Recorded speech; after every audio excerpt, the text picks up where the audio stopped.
নমস্কার প্রিয় বিহার, আপনারা দেখছেন খবর তরঙ্গ। অসমে পঞ্চায়েত নির্বাচন ফেব্রুয়ারির মধ্যেই সম্পন্ন হবে। অন্ততপক্ষে ভোটার তালিকা সংশোধন সহ সার্বিক প্রক্রিয়া নিয়ে অসম সরকারের যা তৎপরতা তাতে সেরকমই মনে হচ্ছে।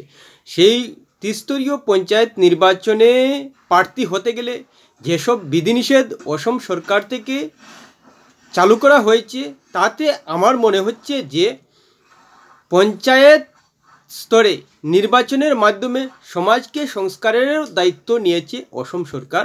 অন্ততপক্ষে বিধিনিষেধ নিয়ে সেরকমই মনে হচ্ছে। এটা কিন্তু আমার কাছে অসম সরকারের একটা দৃষ্টান্তমূলক পদক্ষেপ বলেই মনে হচ্ছে, এবং সেই দৃষ্টান্তমূলক পদক্ষেপ যদি ভারতের অন্যান্য রাজ্যের মুখ্যমন্ত্রীদের পছন্দসই মনে হয়, অবশ্যই সেসব নিয়ে চিন্তাভাবনা করা উচিত। এবং অসম সরকারের পঞ্চায়েত নির্বাচনে প্রার্থী হওয়ার যোগ্যতার ক্ষেত্রে যেসব মাপকাঠি তৈরি করা হয়েছে তা অবশ্যই অনুসরণ করা কর্তব্য বলে মনে হচ্ছে, যদি সমাজকে সত্যিকার অর্থেই আন্তরিকভাবে সংস্কার এবং শুধরানোর ইচ্ছা থেকে থাকে। প্রিয় বিহার, ভিডিওটি ভালো লাগলে সাবস্ক্রাইব করবেন, এতে আপনার ক্ষতি হবে না কিন্তু আমাদের উপকার করে দেবেন। ফেব্রুয়ারির মধ্যেই জেলা পরিষদ, আঞ্চলিক পঞ্চায়েত এবং গ্রাম পঞ্চায়েতের নির্বাচন করার লক্ষ্য অসম সরকারের। সেই হিসাবেই বিভিন্ন বিধিনিষেধ রয়েছে প্রার্থী নির্বাচনের ক্ষেত্রে। তার মধ্যে আমার মনে হয়েছে যে তিনটি বিধিনিষেধ সবথেকে গুরুত্বপূর্ণ অসম সরকারের পদক্ষেপের ক্ষেত্রে। প্রথমটা হলো বাল্যবিবাহ, অর্থাৎ কোনো ব্যক্তিকে পঞ্চায়েত নির্বাচনে প্রার্থী হতে গেলে কোনো অবস্থায় বাল্যবিবাহের সঙ্গে জড়িত থাকলে হবে না, সে প্রত্যক্ষই হোক আর পরোক্ষে। মানে দাঁড়ালো বাবা মা বা অভিভাবক এবং পরোক্ষে ঘটকগিরির ক্ষেত্রে বলা যায় যে কোনোভাবেই প্রত্যক্ষ এবং পরোক্ষে বাল্যবিবাহের সঙ্গে জড়িত থাকলে হবে না। অর্থাৎ বাল্যবিবাহ অসম থেকে চিরতরে নির্মূলের জন্য অসম সরকার যে পুলিশি প্রক্রিয়ায় অভিযান চালিয়ে যাচ্ছে, সেই প্রক্রিয়ারই অঙ্গ হিসাবে নির্বাচনকেও কাজে লাগাতে চাইছে অসম সরকার।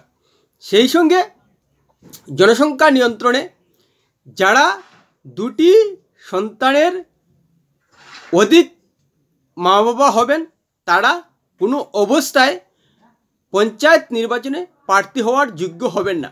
এ নিয়ে অবশ্যই দ্বিতীয়বার জন্মের ক্ষেত্রে যমজের একটা বিধিনিষেধ রয়েছে, সে নিয়ে আর প্রতিবেদনে যাচ্ছি না। যারা এটা নিয়ে আগ্রহী হবেন তারা অবশ্যই খেয়াল রাখবেন যে অসম সরকার কী বিধিনিষেধ জারি রেখেছে।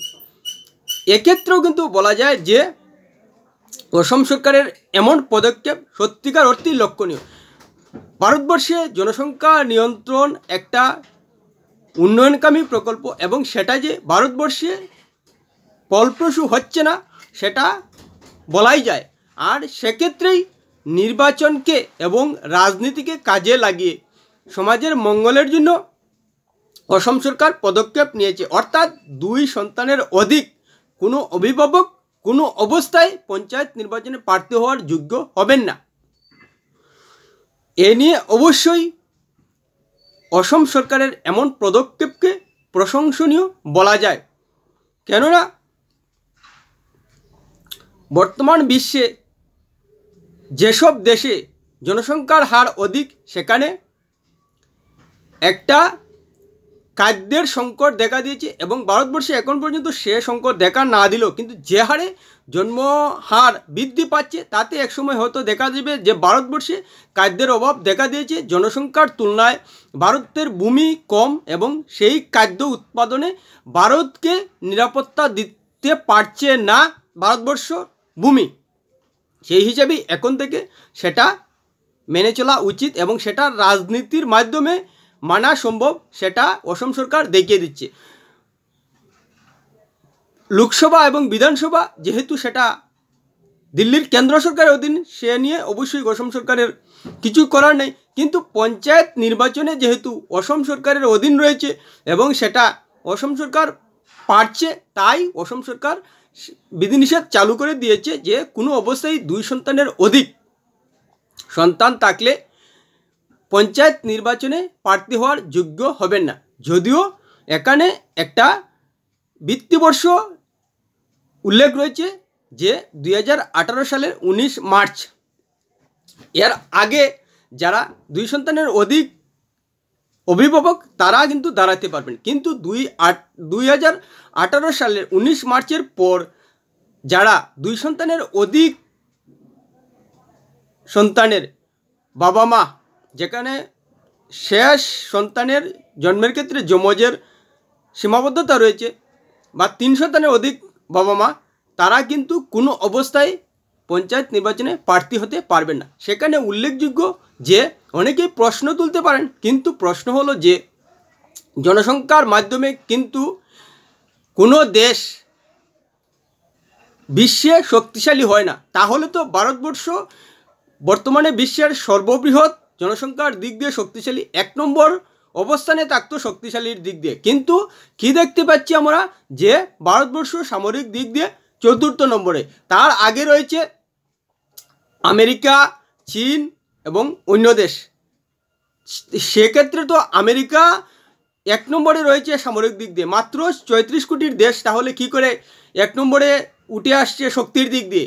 আসলেই বর্তমান বিশ্বে জনসংখ্যার বাড়তি দিয়ে শক্তি নির্ধারণ হয় না, শক্তি নির্ধারণ হয় মাথা দিয়ে, দিমাগ দিয়ে। অর্থাৎ মাথায় কাজ করে যদি প্রযুক্তিগত দিক দিয়ে সুপার পাওয়ার হয়ে যায়, তাহলে সমস্ত বিশ্বে চড়ি ঘুরানো সম্ভব, শক্তি দেখানো, প্রদর্শন সম্ভব। সেটা আমাদের বুঝতে হবে, এবং ভারতবর্ষ জনসংখ্যার দিক দিয়ে মাত্রাতিরিক্ত হয়ে গেছে, সেটাও বোঝা উচিত। এখন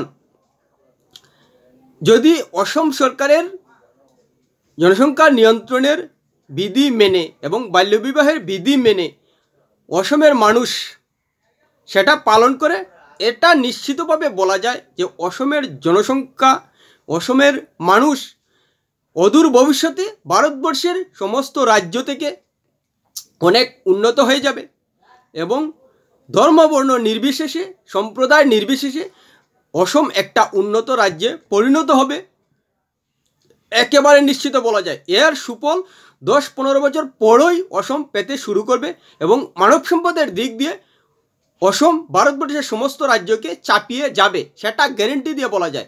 কেননা জনসংখ্যা নিয়ন্ত্রণ হলেই প্রতিটি পরিবার নিজেদের সন্তানকে মানব সম্পদে পরিণত করার দিকে ঝুঁকবেন, এবং নিজেদের সীমিত সন্তানকে যাতে উপযুক্তভাবে স্বনির্ভর করা যায় সেদিকে ঝুঁকবেন। অর্থাৎ অধিক সন্তানের যে বিকল্প থাকে, সেই বিকল্পটা যেহেতু অভিভাবকরা খুঁজবেন যে 2 সন্তান বা 3 সন্তানের মধ্যেই তাদের সন্তানকে স্বনির্ভর করে তুলতে হবে, এবং যাতে ভবিষ্যতে ভরসার যোগ্য হয়, সেভাবেই তারা বিবেচনা করবেন। তাই এটা নিশ্চিতভাবেই বলা যায় যে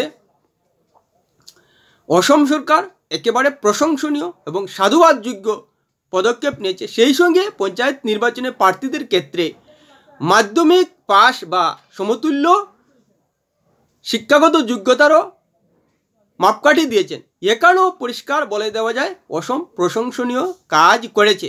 কেননা পঞ্চায়েত নির্বাচনে প্রার্থী হতে গেলে নিশ্চিতভাবেই সেই লেখাপড়ার যোগ্যতাটাকে মনে রাখতে হবে। স্বাভাবিকভাবেই অভিভাবকরা এখন থেকেই নিজেদের সন্তানকে সেভাবেই লেখাপড়ার দিকে ঠেলে দিবেন, যাতে পঞ্চায়েত নির্বাচনে ভবিষ্যতে বড় হয়ে দাঁড়াতে পারেন। নিজেরা যদি নাও পারেন, কারণ স্বাভাবিকভাবে আমরা দেখতে পাই যে অভিভাবকরা নিজেদের সন্তানের মধ্যেই নিজের ইচ্ছা আকাঙ্ক্ষা পূরণ করতে চান, সেই বিষয়টা কিন্তু আসবে। সেই হিসাবেই ধরা যায় যে 3য় নম্বর যে লেখাপড়ার যোগ্যতার ক্ষেত্রে অসম সরকার নিয়ম বেঁধে দিয়েছে, সেটাও কিন্তু গুরুত্বপূর্ণ অসমের ক্ষেত্রে। অর্থাৎ জন্ম নিয়ন্ত্রণের সঙ্গে সঙ্গে সন্তানদের লেখাপড়ার ক্ষেত্রেও কিন্তু অভিভাবককে মরিয়া হয়ে যোগ্য করে তুলতে হবে।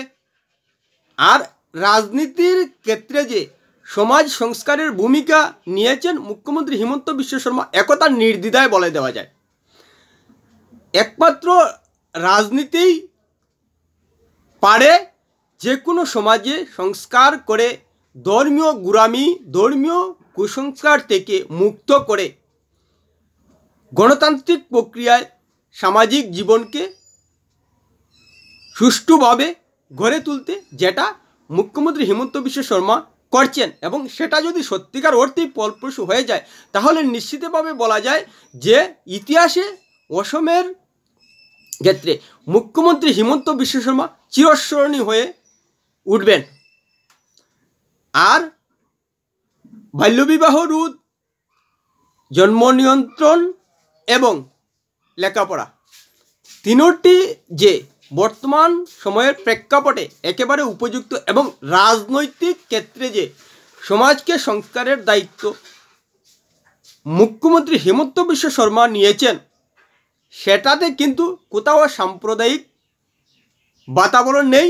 এবং সেটা সমাজের জন্য, যদি কেউ সাম্প্রদায়িক দৃষ্টিভঙ্গিতে দেখেন বিষয়টা, তাহলে ধরে নেওয়া যাবে সেই মানুষটি সাম্প্রদায়িক মনোভাবাপন্ন, যার কারণেই তিনি সাম্প্রদায়িক দৃষ্টিভঙ্গিতে হিমন্ত বিশ্ব শর্মার পঞ্চায়েত নির্বাচনে রাজনীতির বাধ্যবাধকতায় যে নীতি নিয়ম তৈরি করেছেন তাকে দেখছেন। না হলে এখানে কারো সমস্যা হওয়ার কথা না।